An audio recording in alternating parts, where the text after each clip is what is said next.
I'm Emily. And I'm Hannah. We are best friends and dietitians. We have a goal of challenging nutrition misinformation and fitness trends with an evidence-based approach. Each episode, we will dish up our thoughts about the latest facts on a popular health-related topic. We're the Up-Beet Dietitians.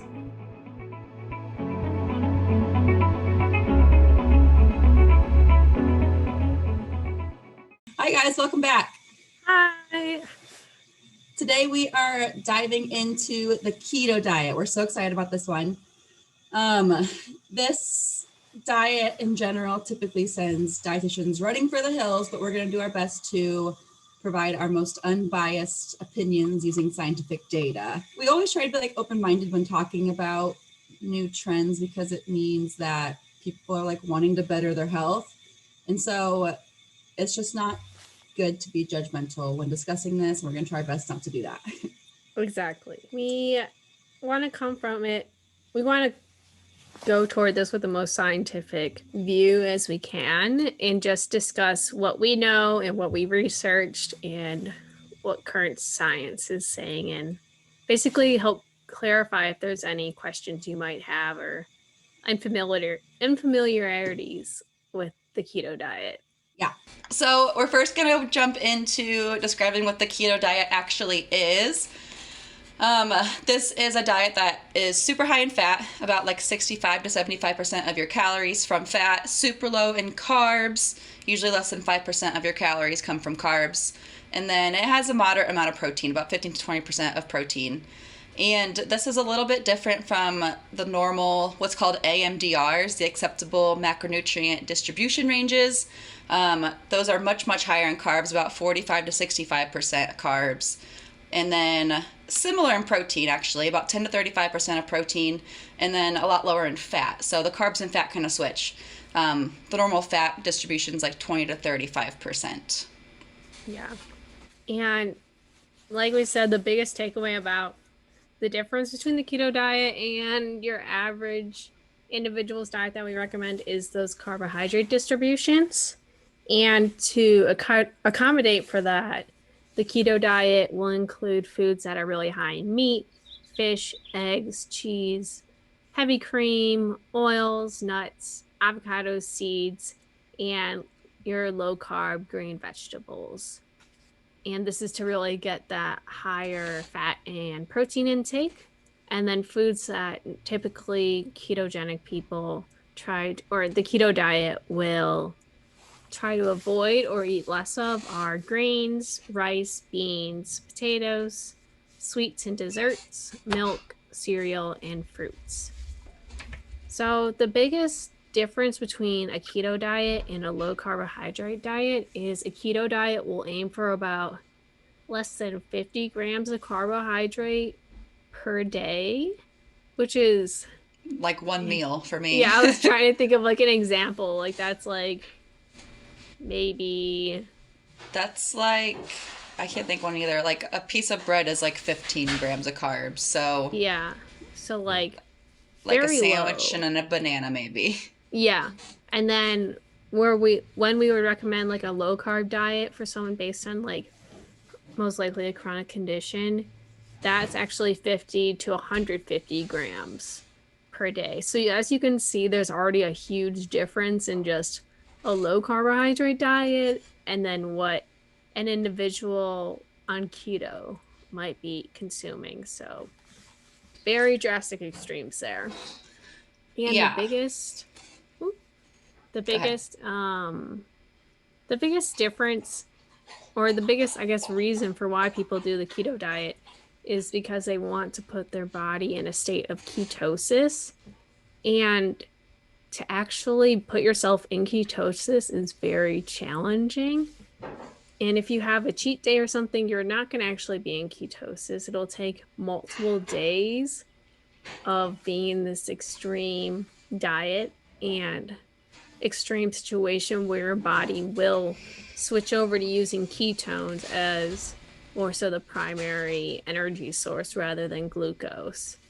But it does take a long period of time. It's not kind of something that you have to do once or a couple of days where you'll automatically switch. And even then, if you are doing it for multiple days or longer, your body's going to try to combat that and try to change its energy sources. So it's utilizing glucose as an energy source because that is the body's preferred and primary energy source where it'll be able to function most efficiently.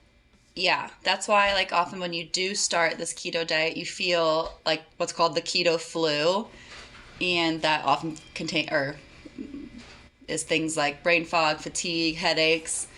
And that's because, like Emily was saying, the body's trying really hard to use carbs for energy, what little there is. And when you're using ketones instead, it's kind of like using like a backup plan, I guess. And so that makes the body not quite perform optimally, at least for the first, I don't know how long exactly, I guess, but for a while when you're starting the keto diet. Yeah. So that's why it's especially challenging to start it and I guess maintain it because of all those. Your body just isn't accepting it. And it's not really. I guess that can happen with any extreme change that your body might not like, but your body does prefer glucose and carbohydrates as the primary energy source, and this is just the end result of it. And it's good to know that the keto diet was never even made to be used just like as a regular old diet, especially not for weight loss, which we'll get to in a second. It was actually created for the treatment of epilepsy in children, children who are having seizures. And it's supposed to be monitored very closely by doctors and other healthcare professionals like dietitians to make sure it is being used appropriately and that the patient actually is in ketosis. So just using it as a fad diet, first of all, isn't often done correctly in the first place, and B, it's likely not going to be effective at whatever you're trying to use it for. Yeah. It was made for seizure management, not overall improvements in health. Yeah. And we're going to break down like the different aspects of health that people do try to use the keto diet for and kind of explain if it does or does not affect any of those different disease states or other, I don't know, what else do we have on there? Like performance measures and that kind of thing. Yeah. We'll kind of cover the big three. I feel like people think weight loss, cardiovascular health, diabetes. Those tend to be three of the most popular disease or condition topics in America that I've noticed. So we'll be sure to cover those. And then in addition to that, we do have a sports performance section planned because there has been a lot of discussion around if athletes should be on a ketogenic diet. Yes, exactly. Well, I think the biggest one is definitely using keto for weight loss. So we're going to kind of break down if that works, how it works, and if it should be used as a tool. So first of all, it often does work. That's the experience that I've seen in the short term. Now, don't get me wrong. It's often a very short-term fix, and it's very, very restrictive. And the minute you kind of stop doing this diet and go back to your normal eating habits, the weight comes right back on. And the reason it's so rapid is because you remove an entire macronutrient. So of course you're going to be, eating less than what your body burns, and that of course leads to weight loss. And it's so rapid because our body uses glucose as glycogen. That's like the storage form of glucose that we use for energy. And glycogen is largely composed of water, and so when we're depleting those glycogen stores, we are losing a lot of water weight with that. So that initial drop in weight that you often see with the keto diet is typically just water weight. It can be very disappointing, but oftentimes whenever there is drastic weight loss very quickly, it tends to be associated with water weight. And that's the case with keto, at least. So when an individual utilizes the keto diet to lose weight, they might be losing weight really quickly for a couple weeks or even a couple days, depending on what their current body weight is, how they continue to maintain the keto diet, and other external factors that might be affecting their weight. But it can eventually plateau, which often occurs with extreme weight loss situations or drastic weight loss situations. And this can also lead to potentially an increase in weight loss after the rapid loss of glycogen stores are renewed and this water weight will return. So I guess I said that wrong. There's an increase in weight once your body catches up with you and the glycogen stores start to be replenished and the water weight will return because your body is trying to maintain a state of homeostasis and maintain the glucose as its primary energy source. Yeah, exactly. That's why you do see that rapid loss and then often a plateau or even a regain. Yeah. Which is why it's not great for long term for weight loss. Because also from, I guess, I don't know, I was about to say like a reasonably standpoint, but that doesn't make realistic. There we go. From a realistic standpoint, are you going to live the rest of your life consuming barely any carbohydrates? And that includes your fruits, that includes a lot of your starchy vegetables, that includes your breads, your grains, your sweets, your sandwiches, your casseroles, so many foods that people tend to really enjoy in their everyday life. And then also when going out with social events with friends or family, it's a question of, will you be able to manage this for the rest of your life? Because one of the biggest things with weight loss, and Hannah, I think you can speak probably better on this since you do work in a weight management clinic, is, are the actions you're taking right now going to be able to help you long term? And are you going to be able to maintain those? Because your results will only last really as long as you can maintain the diet. Yeah, that's exactly right. I always make that very clear in a first visit with someone because I want to make it clear that we're not doing a quick, easy fix. We're not going to be seeing each other for just like a week or two and then you'll lose 10 pounds, then I'll set you free. It's going to be really kind of boring and monotonous and like not that exciting. You'll lose, if you're striving for weight loss, losing only like, I don't know, a half pound to 2 pounds a week. It's not going to be that crazy rapid drop. So if you are looking for sustainable weight loss, the keto diet probably is not for you because, like Emily just said, it's not going to be a way of eating that is enjoyable long term for most people. Yeah. And if you really don't have that strong a relationship with food and wanting to enjoy food, then it might be easier for you. I do know there are people that don't really care what they eat and they're like, I just want to eat this specific way so I can look a certain way. And it might be more manageable for them, but I'd say the majority of people I know enjoy eating food and have preferences about what they eat. Yeah, and you can eat whatever you want and lose weight also, if that is your goal. Mm-hmm. So, bottom line, it is not effective long term. Yeah. You might see some short-term success, but we're letting you know there might be some sadness down the road. Oh, there's absolutely going to be sadness. You don't get to eat bread or anything. That's true. It's terrible. Could not imagine that. No. All right. So moving on to our next pillar of health that we will be discussing associated with the ketogenic diet is cardiovascular health. And there's very limited long-term evidence associated with the ketogenic diet and the research that we've seen so far. And some of this evidence does show improvements in type 2 diabetes and obesity, which will then in turn have an effect on cardiovascular factors because all those conditions are or do have some type of association with each other and can affect each other if there's management done in one specific area. There was also evidence that indicated that, or there was some evidence that indicated that there could be an increase in your LDL cholesterol and triglycerides. LDL you might know is like the bad cholesterol that you don't want built up because it can lead to plaque buildup, potentially arteriosclerosis or arteriosclerosis, and triglycerides is also associated with that.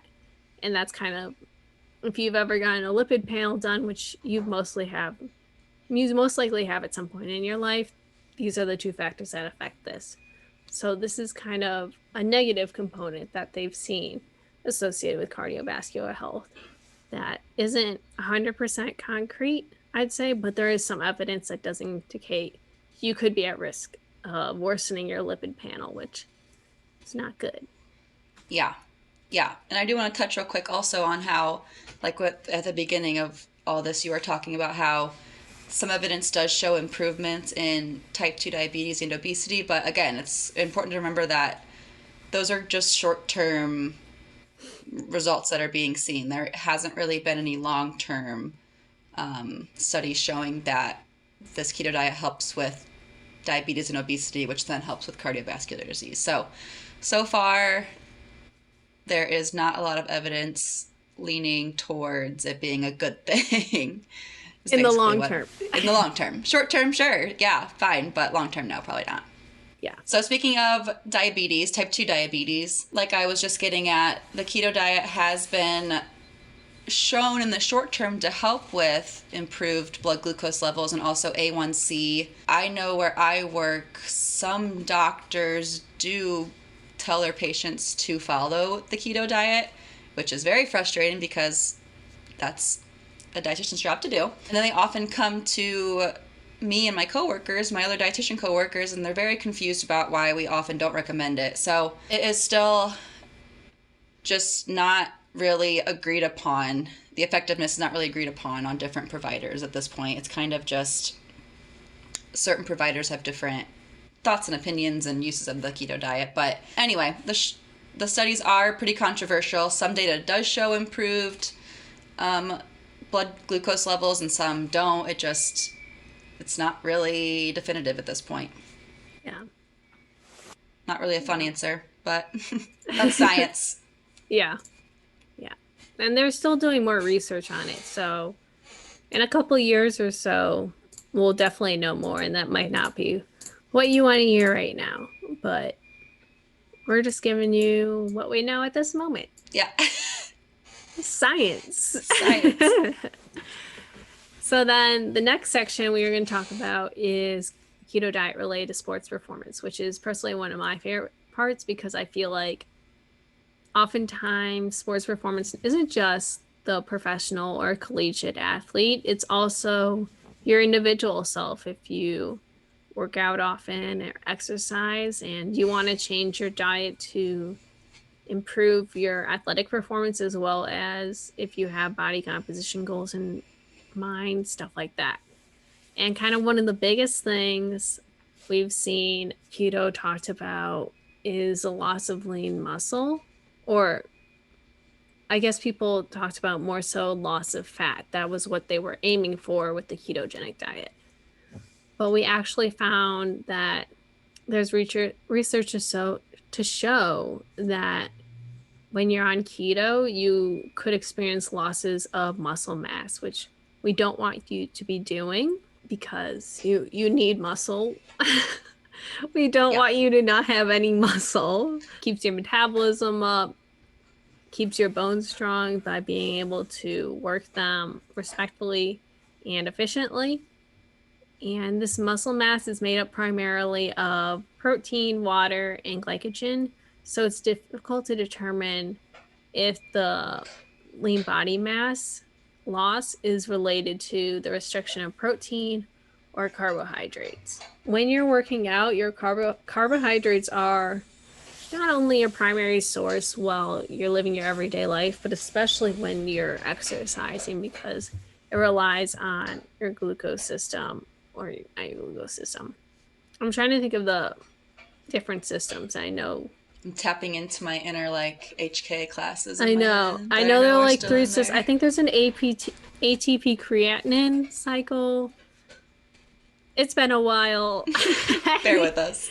When your body is exercising, it will rely on your quick energy glucose stores, and then as over time goes on, this is typically seen with endurance athletes, those that perform for 45 to 60 minutes longer, or at least that period of time. their energy will switch over to their fat stores and their something oxidation cycle. Their aerobic energy. Yeah. Oxidation, fat, beta oxidation. Now I'm just saying terms. Anyway. Buzzwords. But basically, you could lose lean muscle mass, and they're not entirely sure why with keto, but that is something they've seen. And you do not want to lose muscle mass, especially if you work out often. And I kind of touched into a little bit, but with endurance performance, there's also conflicting results with this. This will work in the research that's been shown. It assumes that your body is working to enhance muscle fat oxidation to improve endurance performance. But there was actually some other research that I was looking into and found that there was a slower recovery time from endurance athletes, and in addition to a lower or impaired peak aerobic capacity for how long they could maintain energy and what their times were looking like and their speed over time and stuff like that. So very conflicting with both lean muscle mass, or at least they're unsure what is causing the lean muscle mass, and then endurance performance. It's very conflicting because your body needs so much glucose and carbs normally with endurance performance. And the last one is strength performance. This is kind of what you can think about with your weightlifting, different weightlifting competitions, your quick energy, that anaerobic energy like sprints, stuff like that.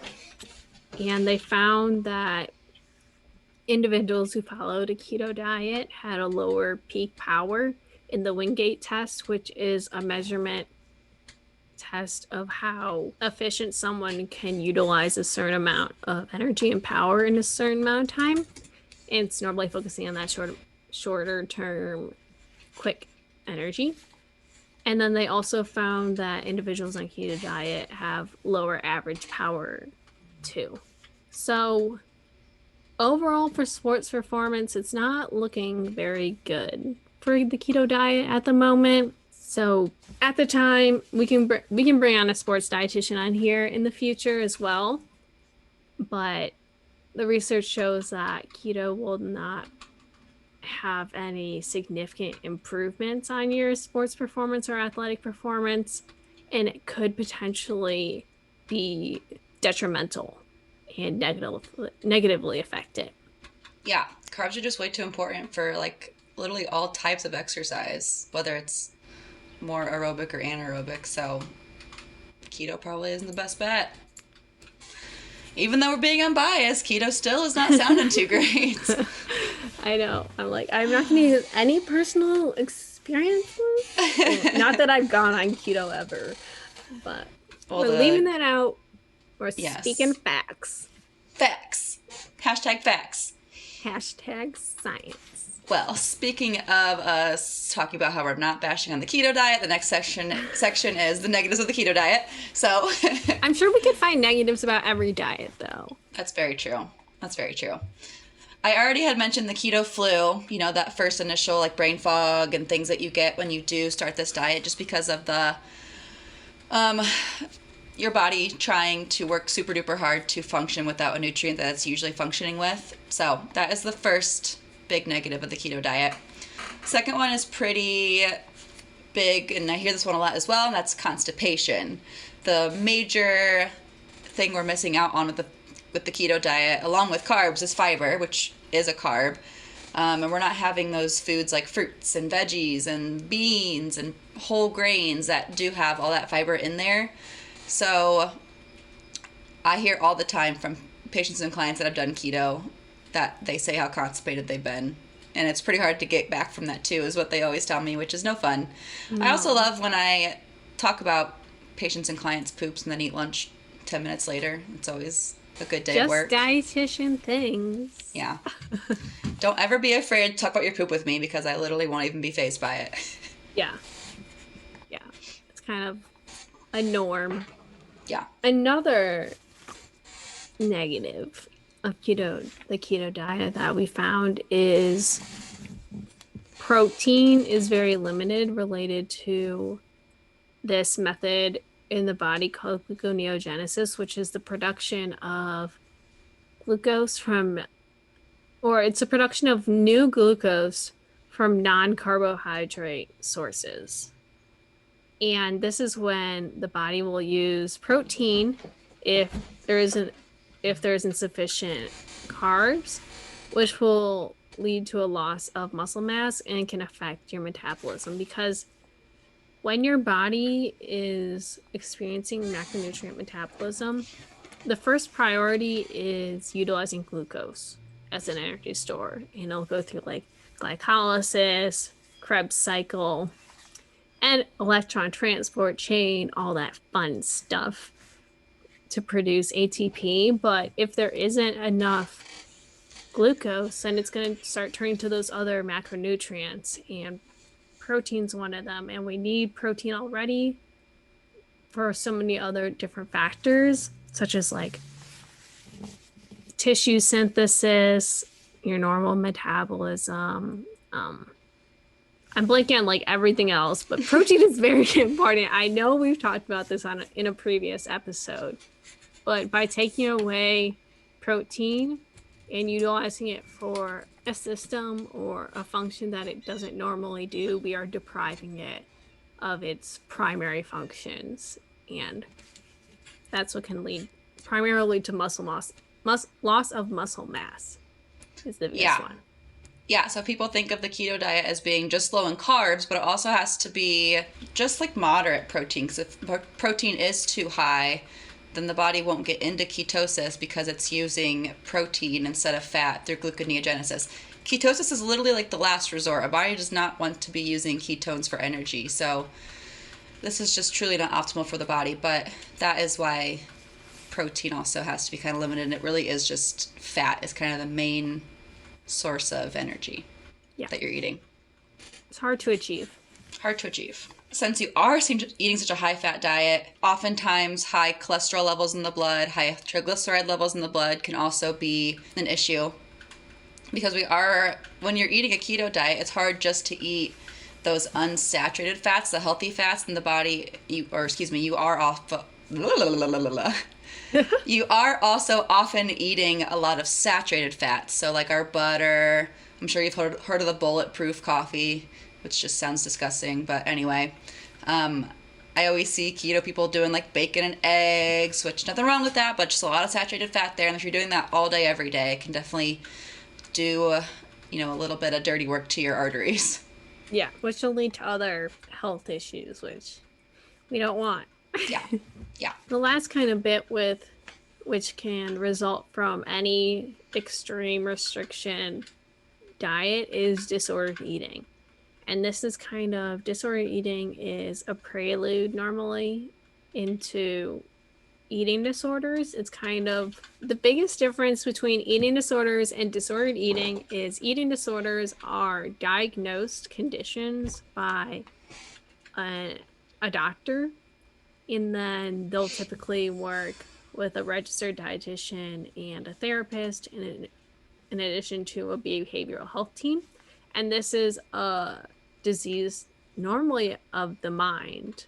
It's I would say like 95% the mind. It's not really, and it's associated with factors that do affect your eating, and that's why it's considered an eating disorder.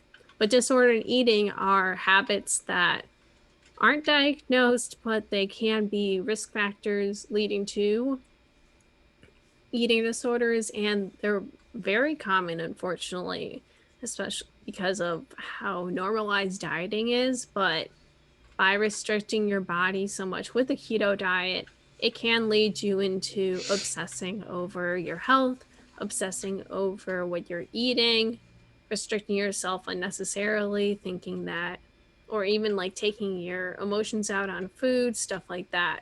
And that's a really big risk, especially with these really restrictive diets, because we don't want you to develop disordered eating, because it can be very it has the potential to be very damaging to your health, and we don't want those affecting your mental health as well. So, the verdict, kind of the bottom line about the keto diet. If it's sustainable for you, might be a fine tool for you to use, a fine diet for you to follow, but for most people, it's important to remember that all foods can and should be enjoyed in moderation. Carbs themselves do not cause obesity or diabetes or any other chronic condition. And the best diet for you is one that you can stick to long term, that you enjoy, and one that meets your body's unique needs. There is a lot that goes into your general health, and food is not the only thing. And taking an entire macronutrient normally won't fix those problems you're seeking to fix. Yeah, it will just make you sad because carbs are good and delicious. We love carbs. Yeah. Oh, I should wear my carb shirt today. Man. No. Dang. it. Gotta re-record. No. You can. And cut.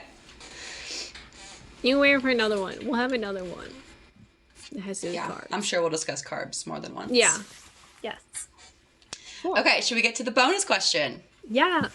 This is a good one. Our fun section. I don't know why, but I feel like we've discussed this already, but we haven't documented it, so I don't know what happened in my head that we've already went over this. But the bonus question of the day is, do we prefer chunky or creamy peanut butter better? Emily, would you like to begin? I will begin the discussion. Da, da, da, da. So my defense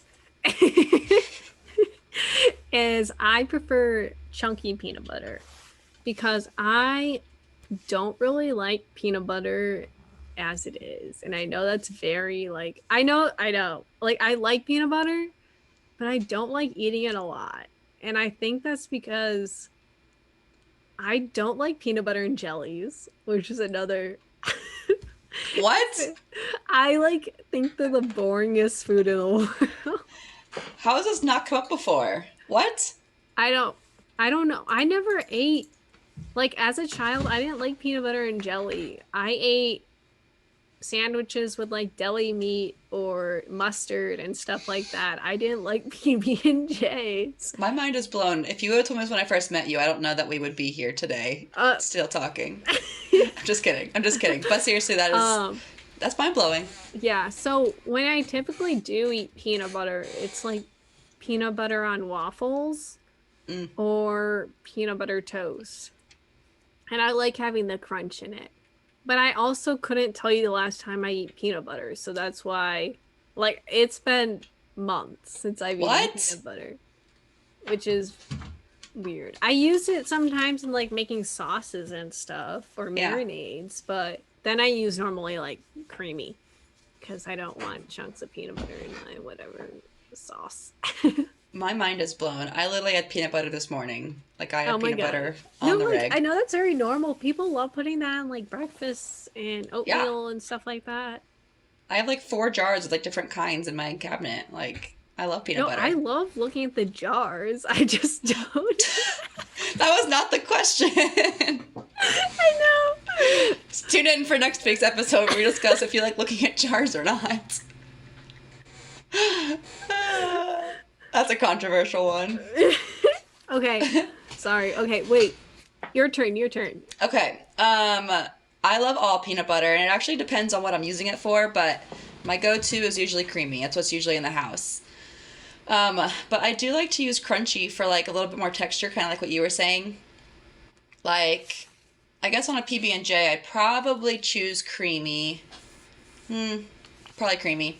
But I like to add crunchy to things like oatmeal to just add more texture to it. But I don't discriminate against nut butters. I love all the nut butters, crunchy, creamy, pistachio, whatever. Mm-hmm. So good. I can't believe you don't like it that much. This is the first one we disagree on. Mind. I think it's one of the first ones I didn't know your answer to already too. I definitely didn't know. I thought you were a chunky person. We don't, like us. A chunky peanut butter person. What did we say in episode 3, Emily? You don't comment on someone's weight. I know. Yeah, we don't discuss these before, but I still usually know your answer. But today I didn't know your answer. I was genuinely surprised. Yeah. Wow. All right. Wow, that just got interesting. Yeah. Let us know what type of peanut butter you prefer. Also, let me know if you like peanut butter and jellies. Because I I feel feel like like, most people do, but yeah, I want to feel seen. Let me know if you don't like peanut butter and jellies. So I mean, I'm not going to feel bad either way, honestly. you shouldn't. Your opinions are valid. I just can't believe it. It's crazy. Yeah. I feel like the only ones who don't like peanut butter are the ones who have an allergy to it. But anyway, my mind is just not wrapping around this as quickly as I thought it would. All right, thank you guys so much for tuning into this episode, and we will see you next week. Yeah. Have a good one. Bye. Bye. Thank you so much for tuning in on this episode of the Up-Beet Dietitians with your hosts Emily Krause and Hannah Thompson. We appreciate you all so much for continuing to support us. In order to support us and sustain the success of this podcast, please subscribe and leave a rating and review. If you'd like to provide us feedback for future episodes and guest stars, follow us on Instagram at the Up-Beet Dietitians. Lastly, you can show us support by providing a monthly donation using the link at the end of our bio. Once again, thank you so much for listening today, and stay tuned next Wednesday for a new episode. Until then, we hope you have a wonderful rest of your week.